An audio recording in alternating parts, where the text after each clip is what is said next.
And welcome back to term 3. It is a pleasure to be teaching you all again. Sadly, we can't be in the classroom today, as you're sure are well aware. Hopefully, we'll be able to get back soon enough, but until then, we will be continuing on in this format. Now, just a reminder, I've put a couple of instructions up on Google Classroom already as things that I want you to sort of tick off that you're doing. Make sure that if you're watching this video, you have signed on to Google Classroom and that you've marked yourself here for the role attendance. Because if you don't, then it means that myself or your year advisors are eventually going to start calling up home, and that's an awkward conversation for your mum, your dad, and your guardians. Okay, so make sure that you're signing on to all of your classes. So let's start off.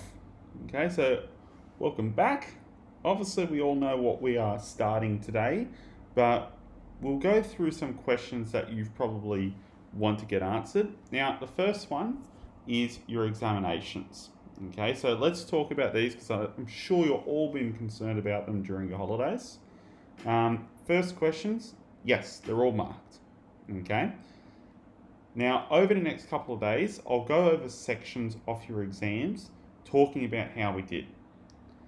However, I cannot release your examination papers yet, as there is still an embargo period on them. Sadly, I can't do anything about that. So as you might know, our examinations come from multiple sources and things like that, and we also have our own parts that we put in, and we're not allowed to release those, period. It's for a copyright reason. Okay, so there's no point asking a lot of your teachers. You're simply not going to get them back. And I can pretty much tell you that none of your teachers are going to give you any of your examinations back in the next couple of weeks. Okay, so just accept the fact that you're not going to get them back anytime soon and just be there. Okay, what we will be doing is we will be going over certain sections in the examination today. So section 3 I'm going to be going over today, talking about what we generally did well as a class and what we need to improve. However, you're not going to get any actual marks back for a little bit of time. Okay, so just be patient. You will get them back, just not right now. Okay, so what can we say about your examinations and things like that? Well, first of all, one of the things that I really have to suggest to you is knowing your syllabus in order and use its terminology. Now, this is something that I came across quite a lot in your examinations, and if people knew their syllabus back to front, it's 50% of their marks straight up on the paper. Okay, if you can go into an examination knowing what your syllabus is and knowing all the words in it basically that relate to each dot point, you are going to have a very, very easier time than the person that doesn't. Because for so many of the questions that we were looking at in this examination in particular, if you had known what your syllabus said, you would have known the answer in quite a number of them. And a lot of people mistook what the question was asking them because they didn't have a strong knowledge of their syllabus. Okay, so if there's one thing you're going to get out of today's lesson, is that you should know what your syllabus says. Okay. Now, the other thing that I had to remark my surprise on in this examination is answer every question. We've gone through this multiple times in class, but there should be never ever an examination question that you have not answered. Okay? A dot point is better than nothing, even if that dot point isn't even related to the question. And what I mean by that is you can get lucky. Okay? But when you hand in a blank question or a blank answer, you cannot get lucky from that. Okay, I cannot make something out of nothing. Okay, make sure that you try and answer every question. Okay, and this goes on to another part of it. Make sure you answer every part of every question. Now, we'll go through this a bit when we're looking at section 3 today, but I think a lot of you got excited when you saw certain questions, or you saw certain questions that you went, oh yeah, this is the one I actually know and I'll just answer this. And you looked at that first part, especially in section 4 when we were talking about market and financial strategies. Anyone, I'm just going to regurgitate everything that I know about this. However, you didn't answer the second section of that question. Okay, and we'll go through a bit of that today as well. So, if you needed reminding of what section 3 was in our examination, of course that was the business report. Now, for some of you, if you did lots and lots of dedicated study and you went back this far, you may have seen this actual question before. This was a question from the 2010 HSC. Okay, this was their section 3. And if you're going back that far, you must be truly dedicated, because that is even before when I graduated in high school. Okay, so let's have a look at our actual business report stimulus that we have here. XYZ Limited has been sourcing, packaging and marketing frozen vegetables in New South Wales for the past 20 years. Until recently, XYZ Limited has had 20% market share, and its 8 domestic competitors have each had approximately 10% of the market share. In the past year, XYZ Limited has faced increased threat from 2 of its domestic competitors, resulting in reduced market share, cash flow problems, declining profits. XYZ Limited would like to regain its market share. Okay, so one of the things I'm just going to say in regards to that, and we talked about this in the final couple of lessons leading up to the examinations. You have your stimulus there. It is not your job to go beyond what the stimulus says. You can't sort of just start making up answers and designing the scenario as you want it to be. You have to work within the confines of that scenario. You can't be putting in extra information that quite simply isn't there. Okay? So, let's keep on going with the actual instructions of what we're meant to be doing with that report. You have been employed as a consultant by XYZ Limited. Prepare a report to be given to XYZ Limited's management team. In your report, you should outline 2 external influences that could have been sources of change in this business. Discuss 1 product strategy that the business could use to achieve its marketing objective. And propose and justify 1 effective cash flow management strategy and 1 effective profitability management strategy to solve the problems of XYZ Limited. Okay.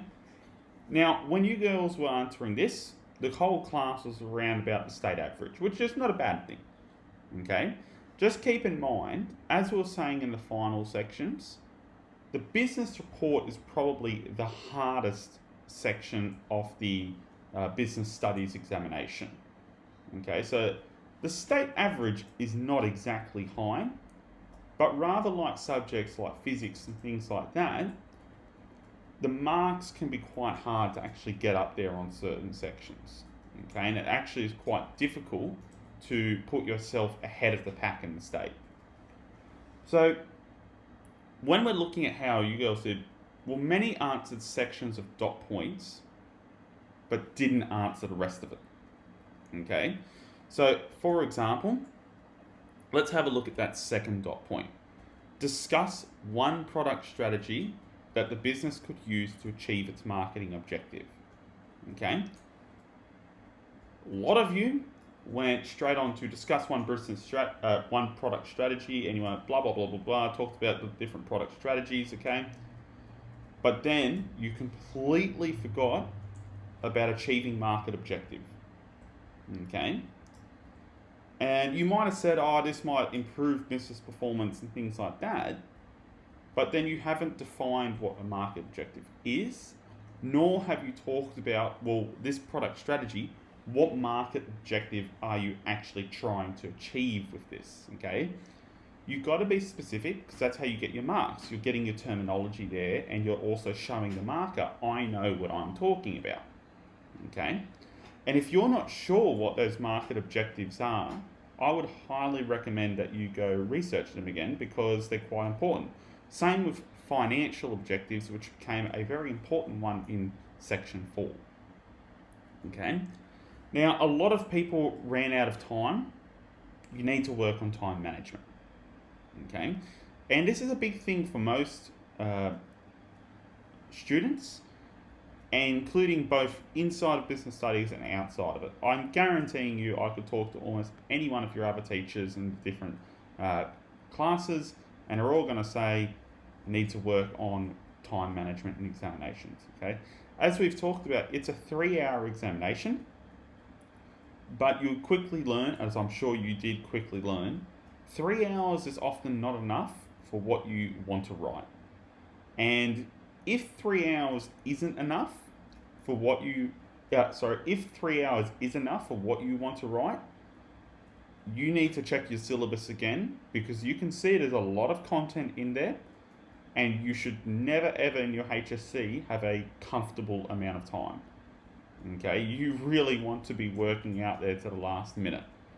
Okay, I've never seen someone have 20 minutes left in the HSC and just go for a sleep and be able to achieve very high. Okay, so it needs more depth and detail. A lot of you really just answered the surface layer of a question, and you've had like the basic facts and figures, and you've been able to really confidently get a C or a band 4. But because you've only got that general cursory knowledge, that's all you're showing at least, you're not moving over to that band 5 and band 6. You get up to a band 5 and band 6 when you're showing the marker that you know more than just this little tiny skint of information that you remember from the textbook. Okay, you need to do more with it. Okay, and that also means, of course, engaging quite heavily with the stimulus. So overall, the structure of the business report was good. However, you should review the notes that I put out at the end of last term. Those are the ones that I gave the big link in the Google Drive folder. Okay, they're there for a reason. Use them, because they're very, very useful. Even I was using them as I was marking your reports. Okay, so you're being judged to a criteria. You might as well use all the materials that the criteria is providing. Okay, so there are a number of ways that you could have answered this question. So this is what I was looking at when I was marking your papers. Of course, there's a marking criteria involved. If you are curious, you can actually just go on to NESA Past Papers 2010 Business Studies, and you can have a look at how this question was answered. So this is question 26, okay?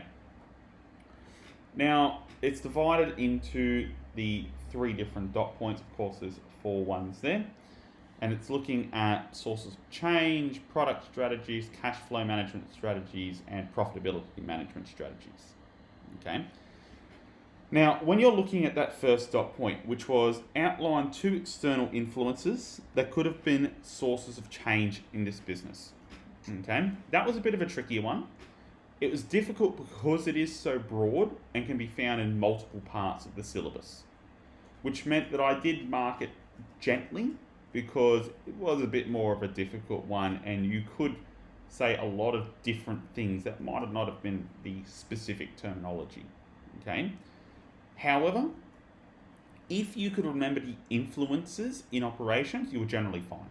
Okay, and you can find these influences if you look through your textbook. Okay, looking at economic, changing nature of markets, financial, social, legal, and technological.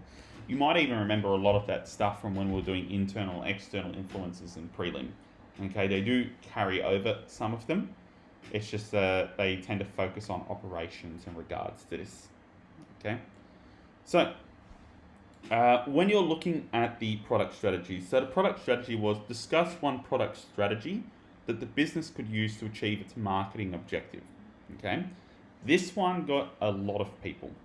It was specifically asking for product strategies, not general marketing strategies. A lot of you just saw, okay, I know that one's part of the marketing strategy, blah, blah, blah. I'm just going to write about all the different marketing strategies that I know. No, the question was asking you for a very specific one. It was asking for product strategies. Okay. So you have to know your syllabus really well. This is what I was saying. Okay, it will ask you specific things sometimes. Additionally, you needed to talk about the market objective that it's achieving. Okay, and I've written this on multiple of your examinations, but you have to talk about, okay, the market objective. What market objective is achieving? Is it expanding the shareholders, expanding into a different geographic area? What is the market objective that is trying to expand or enhance? Okay, but it's really important. If it says product strategies, you need to talk about product strategies, and that only goes really into three things: product positioning, branding, and packaging. Okay, you needed to talk about those three things, otherwise, or at least one of them in depth. Otherwise, it was really, really hard to get above a D or a C for that dot point. When we're looking at the last two, so the last question was propose and justify one effective cash flow management strategy and one effective profitability management strategy to solve the problems of XYZ Limited. Generally, you were okay if you knew your finance strategies. And I found a lot of people in this class did okay with the finance management strategies, which is good, because as we know, finance is generally the hardest part in the examination. Okay. So a lot of people had their finance management strategies. Where people started to veer off a little bit was they didn't know what category those finance management strategies went into. So you had some people that were doing the profitability management into the cash flow management strategies, and it just made it look unsophisticated and unknowledgeable. You still got marks for it because there's obvious evidence that you knew what the financial management strategies were, but there was obviously evidence that you weren't exactly sure where they were going. Okay. And keep in mind, you had to justify, okay? You had to justify, is it effective? Okay. What do you justify it against? Okay, well, what's ineffective? Is it effective? How so? Okay, and that's what I really meant by you have to answer that second part of the question. It's not about, okay, I'm just going to list all these financial management strategies. Okay, whoop-de-doo, but is it effective? Because that's what the question's asking you. And if you don't include the stimulus into each one of these dot points, then you've got bigger problems. Because you might remember me saying on the second last lesson, if you don't include the stimulus in your answer, always in every paragraph at least, then you cannot above a C. And it's pretty amazing if you do manage to get to a C. Okay, you could have the most amazingly written paragraphs, but if you're not including that stimulus, no. Okay. But generally overall, I was relatively happy with how you were writing the structure of your business reports. Most people remembered that it wasn't actually just an essay, that you had to have your titles, that you should be including figures. Remember that if you're including figures as in diagrams, you do have to label them. It's exactly like a science subject. You can't just throw a table or a graph in there without labeling it. Okay? And remember, titles on everything. Every time you start a new paragraph, it should be a title, and that title should come from the question that they're giving you, and it should be related to a syllabus dot point. My recommendation is at the end of this week, write out in 30 to 40 minutes another business report answering this question. See how you go now that you know how to answer it. Keep in mind, write it out. Don't type it. It's pointless if you do. Okay? You are testing your speed in writing here at the moment. I could write that out in 30 or 40 minutes as well if I typed it. That's really easy. Okay? That's not a challenge. You must write it. So what we will do today as well is we're going to start human resources. Okay, so human resources, of course, is our last topic. I don't consider it to be particularly too difficult. It is something that we can sprint through. I think we've really hit a lucky stream here that we are now doing this topic when we're doing the digital learning, because if we had to do any one topic while we were doing digital learning, this is the jackpot. Okay. So, first things first, this lesson you'll receive a copy of the syllabus regarding human resources or HR. Okay. It is vitally important that you keep up to date and continue checking off your syllabus as we go through it. Additionally, as examinations have continually pointed out to us, it is essential to know your syllabus back and front. Okay. I will give you a digital copy of the syllabus once again. Okay. I'll specifically give you the HR section. Learn the HR section. Okay, you must know it. So if you don't, you get surprises in examinations, and when you get surprises in examinations, that's when you lose marks. So let's look at our HR syllabus right here. Okay. So we've seen this before. Of course, here are our outcomes, here are our content. Okay. Outcomes are what I will be marking your examinations and assessments against. Keep in mind, we still have an assessment this term. Do I think it will come out on the same date that's on your calendar at the moment and in the same format that it was meant to come out? I don't know, because I do not know how long that we'll be doing digital learning for. Okay. Let's just assume that everything's going to run according to plan, and that hopefully we will be back at school as soon as possible. Okay. Content students learn to. This is all of our skills. You must have these skills. Notice how you have the verbs on the front of them: discuss, explain, analyze, explain, compare, discuss, evaluate. Whenever one of those verbs are used, that means that verb may be used in one of your examinations. Okay. Here we have what our actual dot points are. So we are going to be starting off today, of course, in the role of human resource management. Okay, looking specifically at the strategic role of human resources. Not much going on there, to be honest. It will be a relatively quick one. Okay, my recommendation is print this off at home. If you can't print it off at home, get a digital copy. You can highlight as you're going. If you've got Adobe PDF, which you have for free because you're a student of a government school, download it. You can highlight it as you're going across and put little digital sticky notes on it. Okay, so even if you can't print it, you can still use it. Okay, so you want to be ticking off strategic role of human resources today. So when we're looking at this, okay, we want to be thinking about what do we want out of HR, okay, what is its strategic role? Okay, and this is what we do with all of our topics as we're starting at operations, finance, and marketing. We need to actually work out what is that exact thing. Now, of course, we've done HR before. We've looked at it in prelims, but now, of course, we're going to be looking at it in a far greater depth.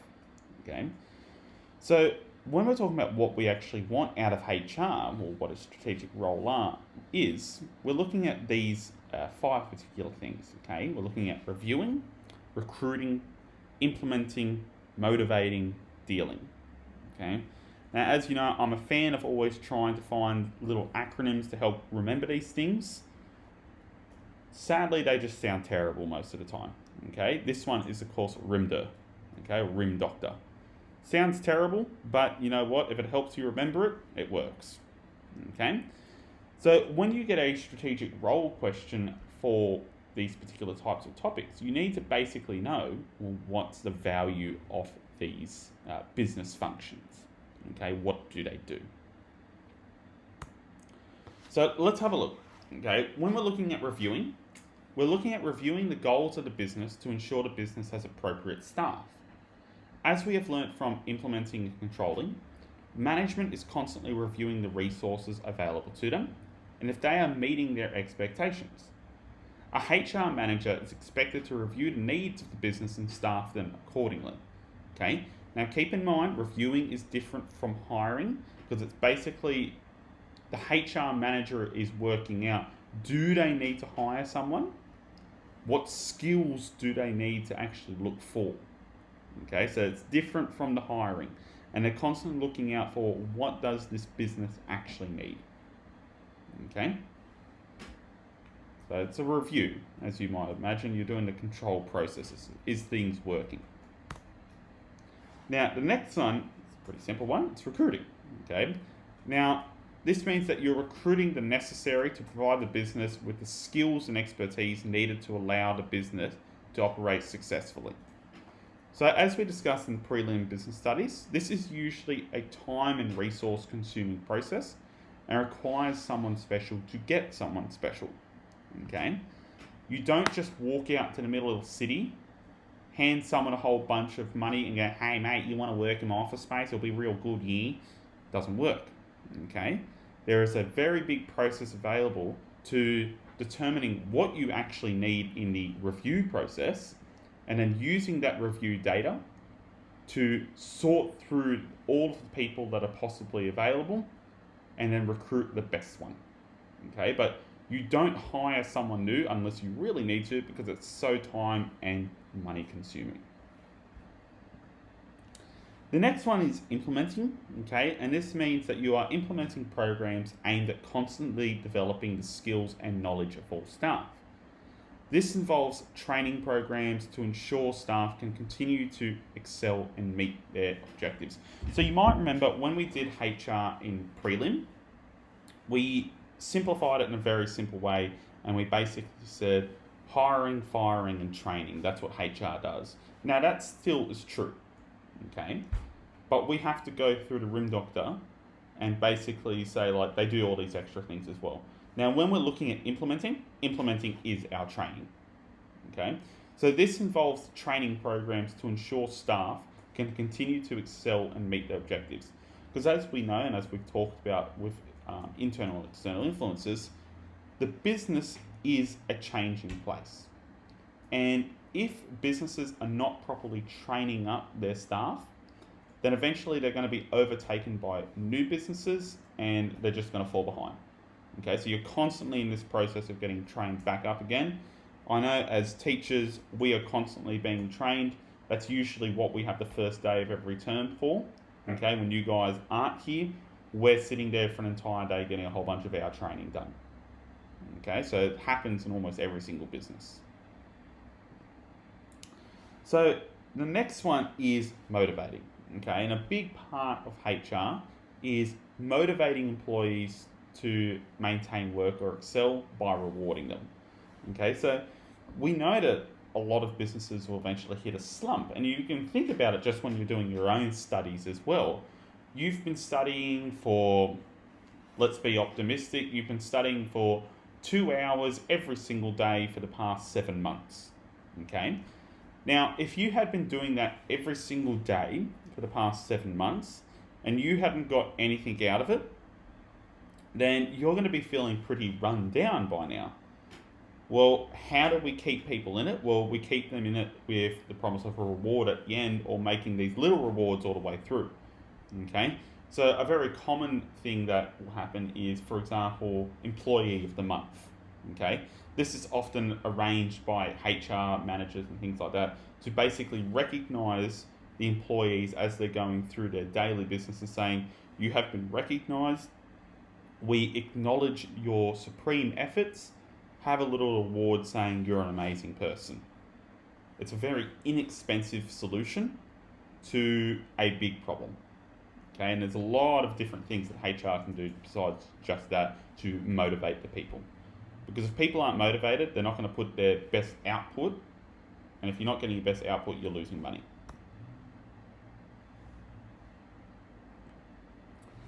So, what is a strategic role in human resources? Okay, why is HR important?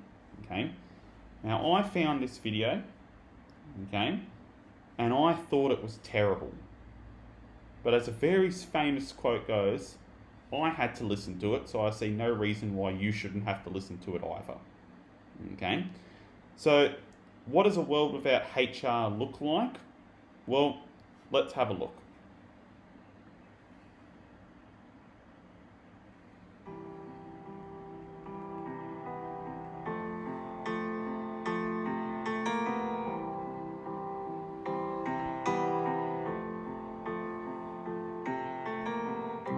Imagine there's no HR.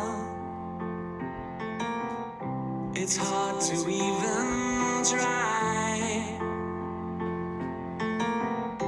No plan, no purpose, or culture to live by. Imagine all the people living uninspired. Ooh, what we need are the dreamers who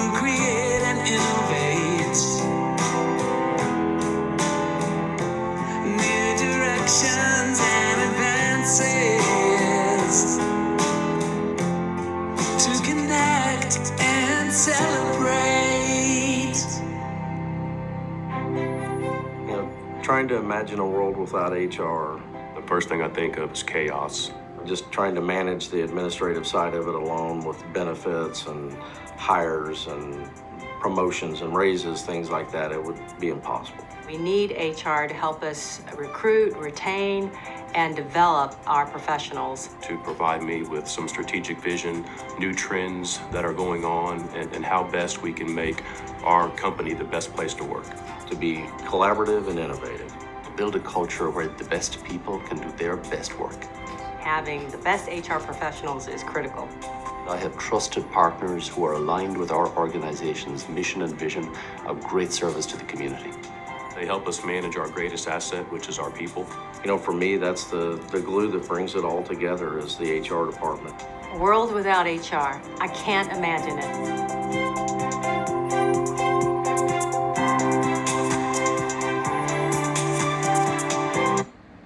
Okay, so once again, not exactly the best sung song. I sincerely do worry for the musician that had to sell out and make that song, but we thank them for making that song, and what they're saying is true.